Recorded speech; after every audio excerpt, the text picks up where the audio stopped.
Hey there, I'm Scott, and this is Tangents. Well, I almost decided to stop making these videos. I was going to continue doing the audio. The videos I had mixed feelings on. The big thought there, the big concern, well, I guess to roll back a second. For a while now, I've been a YouTube Premium subscriber. And I did that mainly because the ads were horrible. I just couldn't take them anymore. It's not that expensive. It was like 10 bucks a month. It was like, got to get rid of these ads. And I will say this, honestly, I don't know the structure of YouTube's business, but I almost doubt that the ads are there to make money nearly as much as they are there to encourage people um, to subscribe to get recurring revenue. And furthermore, I'd even say I kind of suspect that, yeah, I mean, they are certainly a revenue stream, probably a lot of money. I have not done any research, but I kind of feel like if you looked at the numbers in terms of like conversions and selling people on shit from the ads, probably pretty low.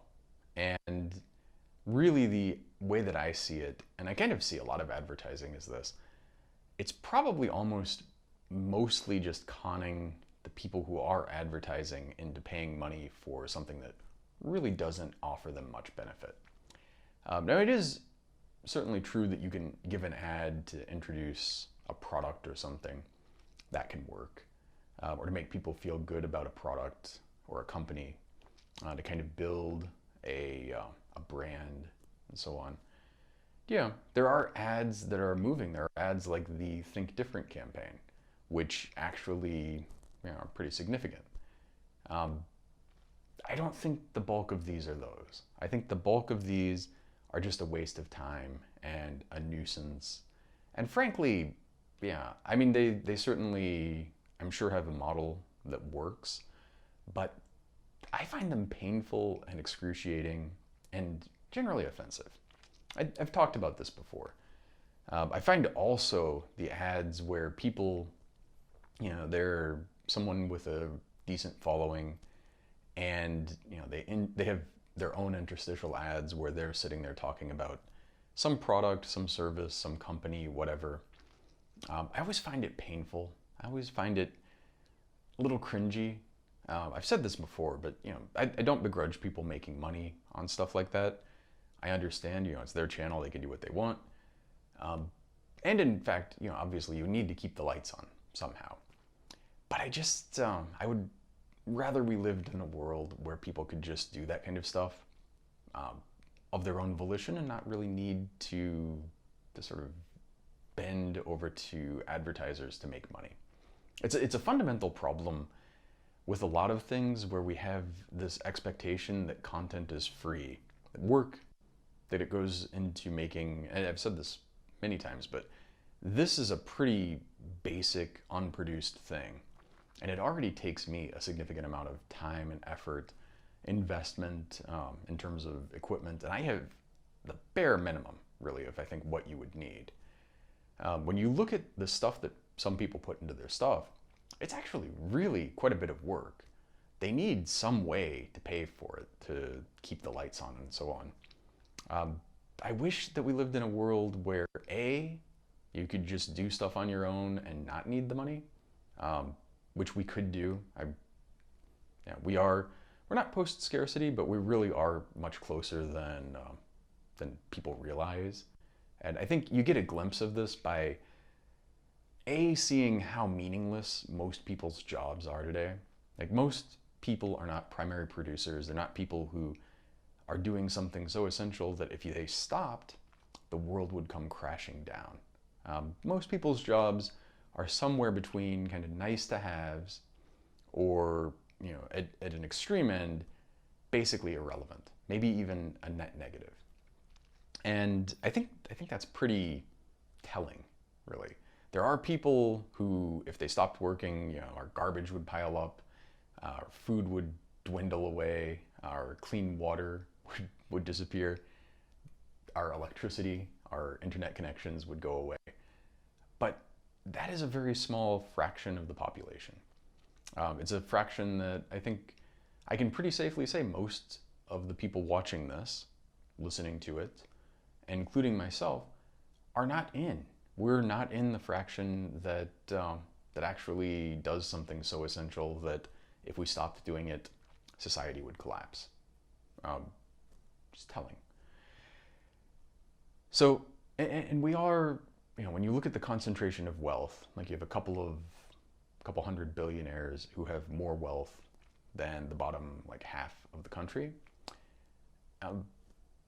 You could pretty much, I'm not quite saying everybody could just kind of sit on their asses and not do anything, but a huge fraction of the population could do other stuff, and it would not have any material impact in really how the world works, anybody's standard of living or quality of life.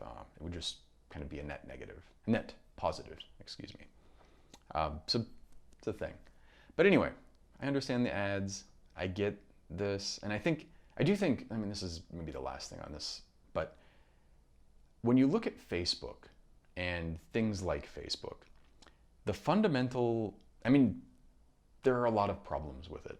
I do think Zuck being kind of, at least a borderline sociopath and somebody who really is not that interested in doing the right thing, somebody without any real semblance of a moral compass, somebody who, he's kind of interested a little bit in appearing like a good guy, but not in doing anything that's even a tiny bit of a sacrifice to get there. This is the guy. He's running the company. Not surprising that it's a shitty company. Maybe making a lot of money, but shit company. Fucking up our planet. Really, as much as some petrochemical company that has big smokestacks with just billows of black smoke coming out of them. Facebook is that. You just don't see the black smoke as much. You don't see the pipes going into the ocean and just sludge getting dumped out there. You don't see the river downstream catching fire from the shit that he's putting out there. But he is putting that shit out there. Just as damaging, honestly. And, it may be not something that kills you immediately or obviously, but given that it elects people like Trump, given that it gets people to do really stupid shit that's costing hundreds of thousands and potentially even millions of lives, getting people to, you look at the pandemic, for example, the stuff that's being done is just gobsmacking. I cannot even, I don't even want to go into the details of how many ways or things there are that are beyond fucked there. But a lot of these things come down fundamentally to people like Zuck and to people who claim to be journalists, who claim to be news organizations like Fox, MSNBC. I'm intentionally going to pick on like New York Times and Washington Post here as well, because they're part of the problem. They are big contributors to this stuff.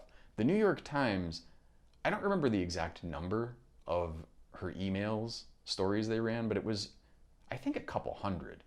And this was something where the Republicans who were investigating this shit spent all this time, all this taxpayer money, and they exonerated Hillary.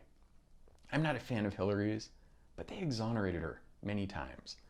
And fucking air quotes journalists in publications like the New York Times and Washington Post who are accused regularly of being super leftist, unfairly, obviously.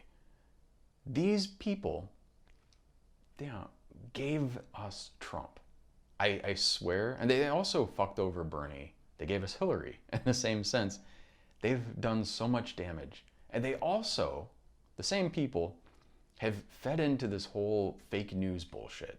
Because the fake news, obviously is not a real thing in many ways, but it's not that obviously not a real thing that it doesn't stick.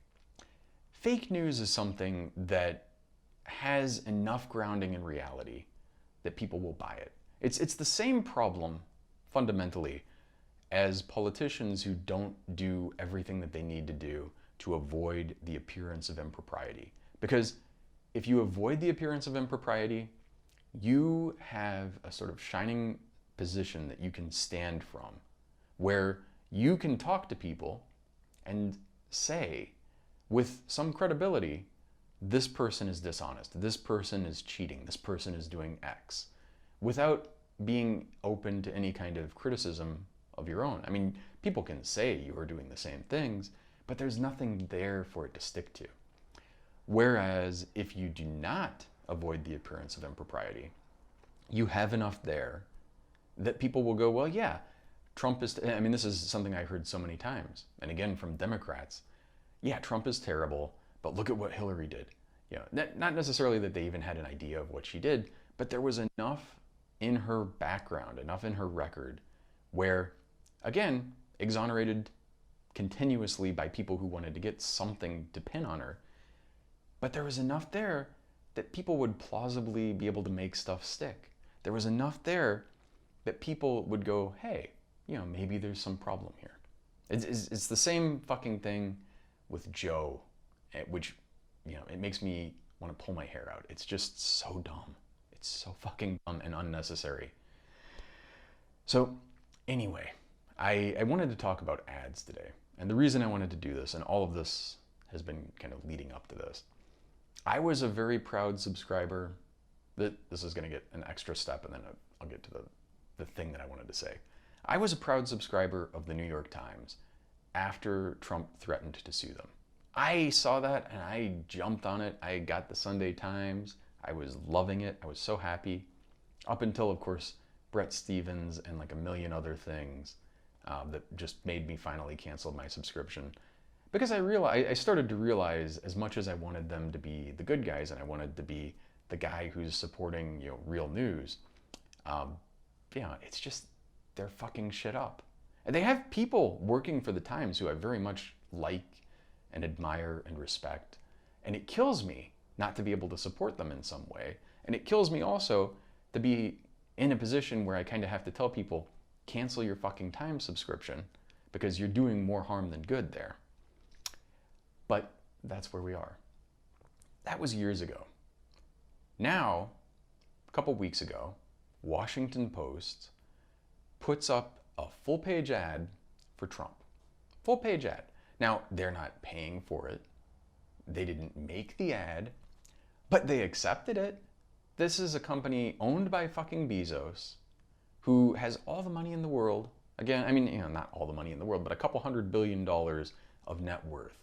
He's not in a position where he needs to take whatever money people are going to give him.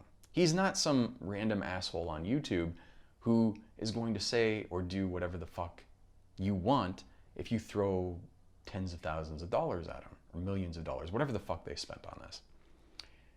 The Washington Post, which I had a subscription to again, very happily, even long after I canceled my New York Times subscription, full-page Trump ads, and I just was so fucking disgusted by this, I had to cancel. And as far as I know, like I called, I did this with the New York Times too, I called and explained why I was canceling. Not even the slightest attempt at, you know, persuading me that I was wrong, not even the slightest, you know, oh, we're sorry, not even the slightest oops, or, you know, like, I mean, I'm not even looking for that kind of concession, but just, you know, say, well, they did say kind of vaguely, we understand, and sort of boilerplate bullshit like that, but there was just nothing there of substance and nothing there that was compelling or made me think, okay, they might earnestly want me back. They might earnestly feel bad about doing this. It was all just, you know, like you write a letter to Kirsten Sinema and then you get a form letter back, or you call her or whatever. The form letter doesn't even have any connection really specifically with what you said or your concerns. It's just they got the right keywords and they're like, form letter number 173B, back to you. So that was not super reassuring. Canceled my subscription, really bummed out about it, honestly. Not that I thought that Washington Post was like this exalted news organization, but it's much better than a lot. And I really kind of, I don't know, I desperately want good news and, you know, like real journalism. I constantly talk about journalistic malpractice because A, it abounds, it is everywhere, it is ubiquitous, it is a problem that goes from the smallest local shit up to the New York Times, MSNBC, obviously Fox. You know, but the problem is, of course, Fox, you get it. All of the networks that are paid for and owned by Sinclair, you don't quite get it as much. It's there, but you don't see it. And all of those, at least you can kind of understand where they are and where they're coming from. But then you get to like the Times and the Post and all of these things that you would think are actually good and would be compelled to be good. But no, it's all clickbait, it's all bullshit. It's so fucking just disgusting. They have headlines where they sit there and they repeat shit that Trump says as though it was not the most ridiculous lie in the world. He'll say something, they put it there, and then they're like, either they're just echoing it, or they say something like, oh, he claims this, without really saying he lies and says this, or, you know, it's completely fucking full of shit. And so people, it's such a lazy, just asinine way of doing things. People see that stuff, and especially people who don't read past the headlines, they see that stuff, and what sticks to them is what he said and the fact that there was no real challenge to it. There was no, well, he said this, but it's bullshit. It's just said this. This, it's now in your mind. Ticks me the fuck off. It's causing a lot of problems. The reason, there are many reasons why right now, as I record this, September 2nd, 2020, Trump currently has 1 chance in 3, according to 538, of getting reelected. Now, 2-to-1 odds in Joe's favor are not terrible. It's better than a coin toss, but it's not good. It's literally, you have a 6-shooter, drop 2 bullets in it, spin the chamber, and pull the trigger, and those are your odds. Not really the thing that I would want to gamble on. Not something that, and you think about it, how is it this bad? Well, Trump keeps accusing Joe of doing things that actually would be good. You know, like, oh, Joe is completely beholden to the left. Bullshit he is. And then Joe comes out and says, no, I'm totally for fracking. I'm not going to ban fracking. Don't be silly. And shit like this. And you look at that and you're like, motherfucker, first off, don't take the bait. How can you be a politician who's had a career as long as you've had, and you're this susceptible to taking the bait? Elizabeth Warren taking the bait on getting a genetic test and all this kind of stuff, it's dumb. It's beneath her. It's something that someone of her caliber, and you know, when you're an attorney and you make hundreds of dollars an hour, you know, and you're somebody who has the career she has had, you should not be taken in by that kind of thing as easily. But at least there's, you know, it's not like decades of politics under your belt that should be able to tell you this is not a thing to follow. Just fucking do something better.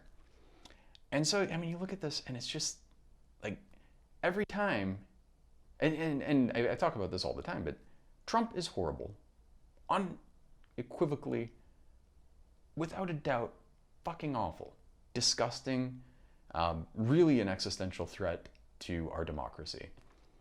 And I'm like on the fucking verge of giving up my whole, you know, like, my word means something to me.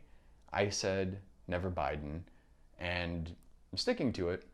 I'm on the threshold, like right there, of like, yeah, I know how bad Trump is. I could almost be pushed over the edge.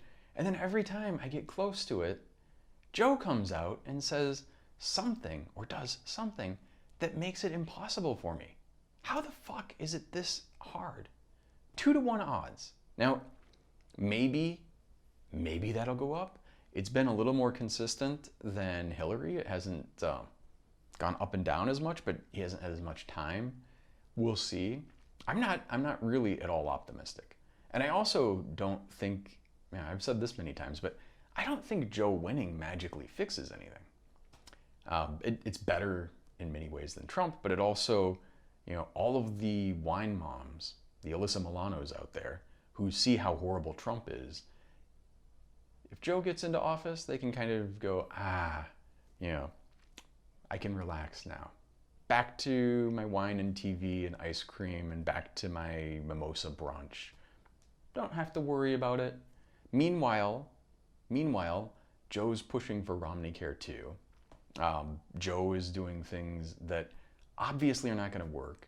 It's just part of the thing that kills me is that there is this asinine repetition of the same shit, the same things that you've seen many times don't work. It's just as bad as the fucking Republicans who are constantly saying, oh, we've just got to cut taxes. We cut taxes more, then it'll work.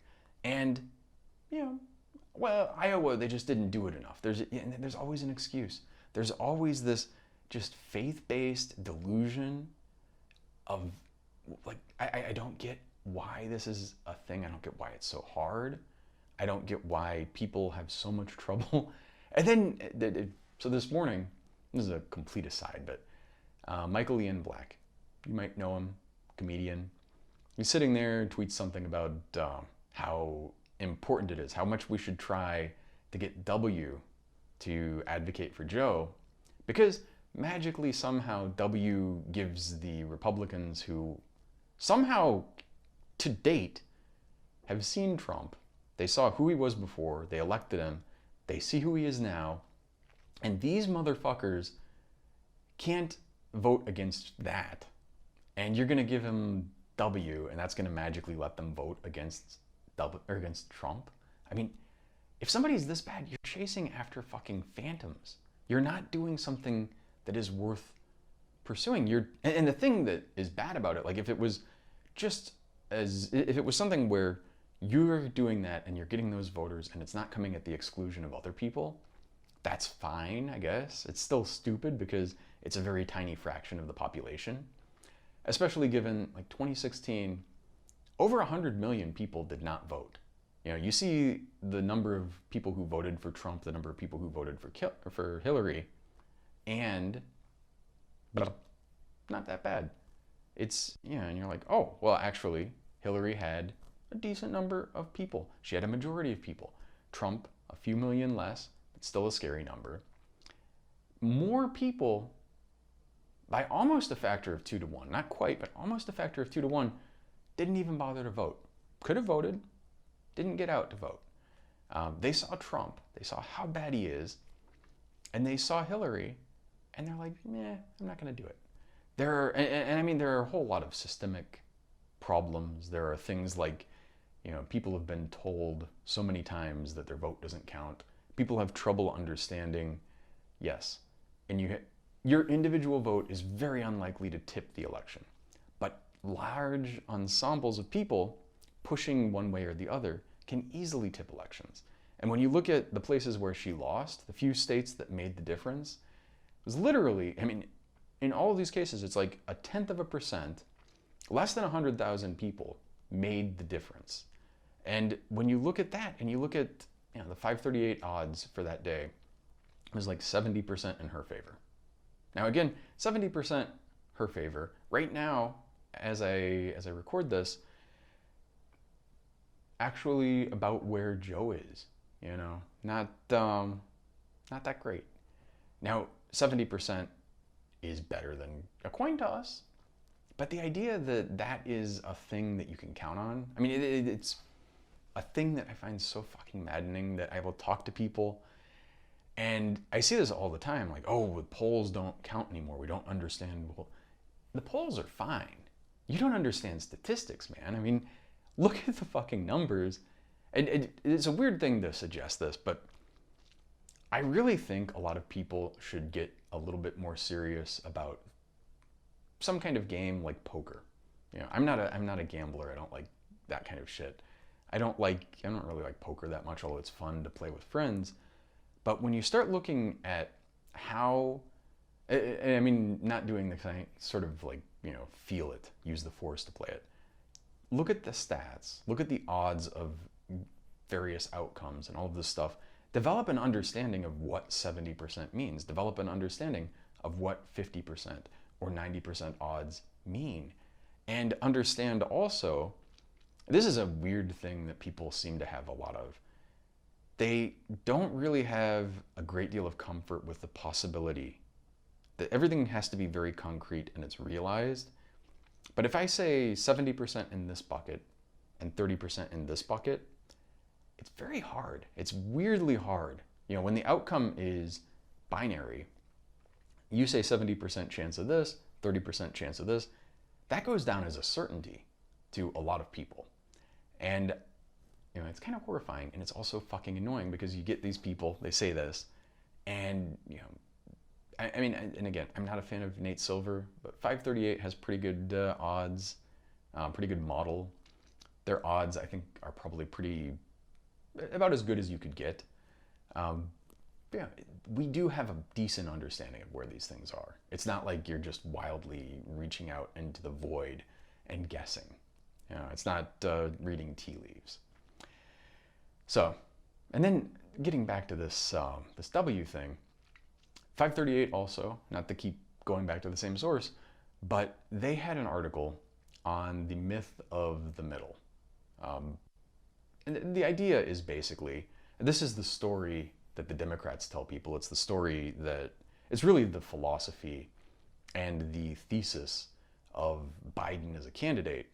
They have this idea that you have a middle, like essentially you have the left, the Democrats, who are actually, if you look at, well, individuals, rank and file are further to the left. Not like ridiculously far, but further left of center than the center. The politicians really are a little right of center. And then you have the Republicans, who are way the fuck to the right of center. And then you have the independents, who people imagine it's like a continuum and these are the extremes. But in reality, if you look at it, the independents are mostly skewed, well, actually the bulk are skewed left. You know, it's like not like 90%, but it's like more than 50% skewed left. And then another big chunk skewed right. And both of these groups have a lot of people that are kind of all over. There's a big distribution.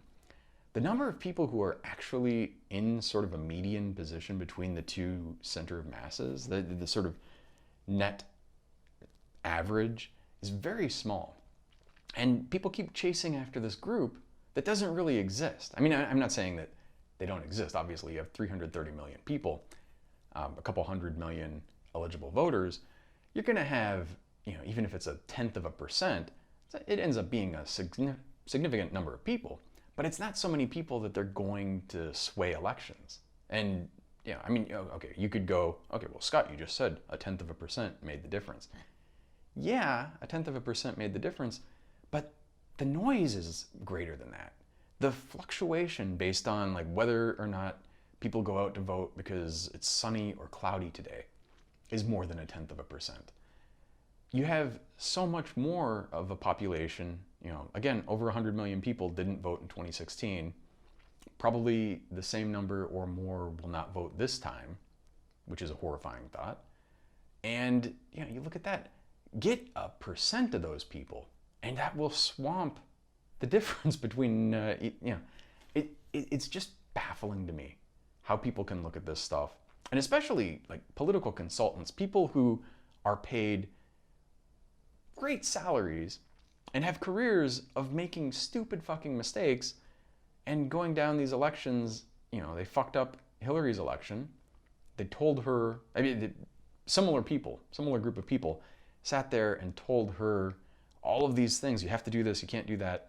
And then it makes you really stiff because you're kind of, oh, this person's an expert and you're somebody who listens to experts. So you start listening to this shit and you're like, I can't say this, I can't say this. And you just get bottled in.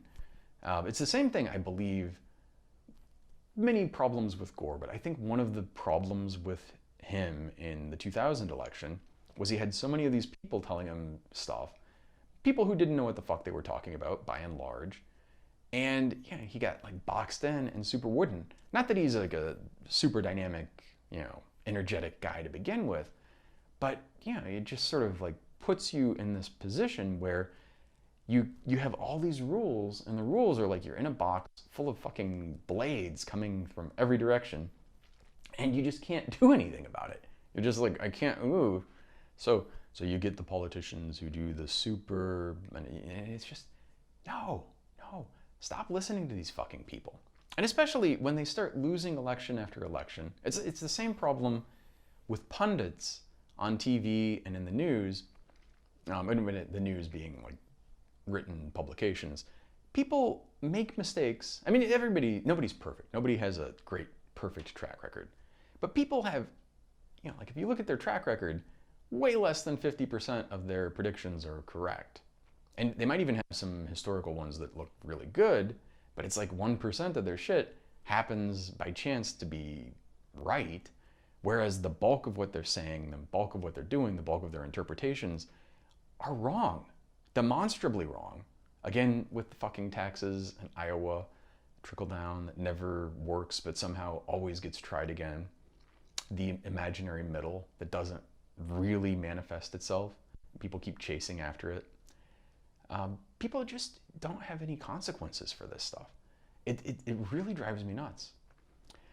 So anyway, I am in the process of working on a grant application, so I'm probably going to cut this a little short now. I think that's the thing that I really want to get to, the ads. Just to wrap things up a little bit. Canceled my YouTube premium subscription a couple days ago because, and actually was debating about uploading any more videos because and I would not, the funny thing is I would not have known this because I have that, I don't see ads, but my girlfriend goes to YouTube, sees, she doesn't have a subscription, she sees a Trump ad, a big Trump ad at the top, and it's like, motherfuckers, stop taking the guy's money. This whole idea that any money is the same as any other money, that you can't have a difference between right and wrong. It's like, you just got to take everybody's money, put up ads for a horrible person that are full of lies. I'm not going to repeat any of this stuff in there because this is one of those fun things that you learn when you start researching stuff. Debunking things just ends up repeating them and making them stick more.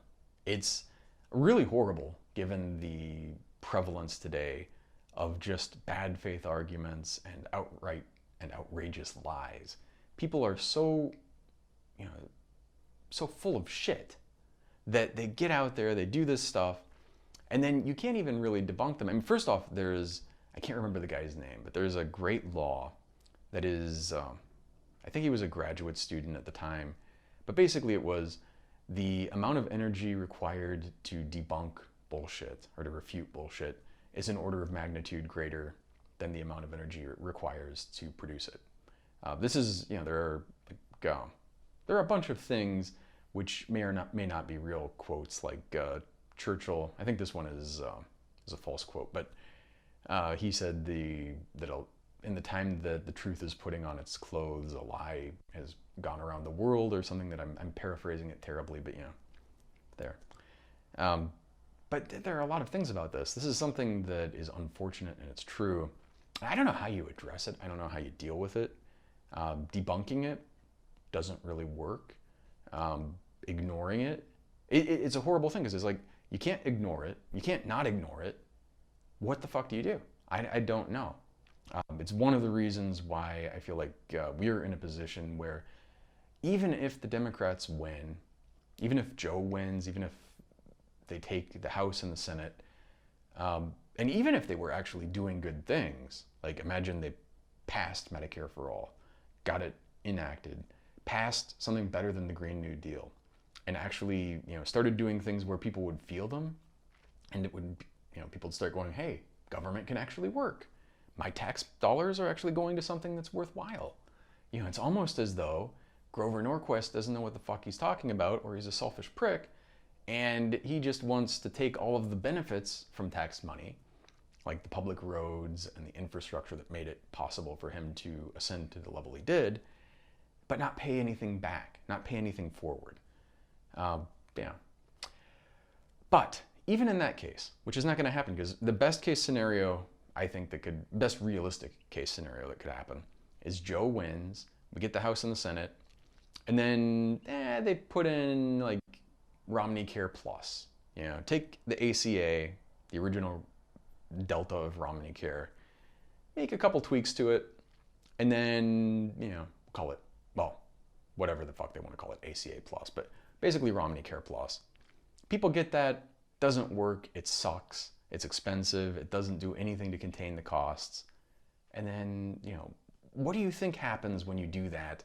And then the Republicans are sitting there going, hey, see what these Democrats are doing, they're fucking everything up.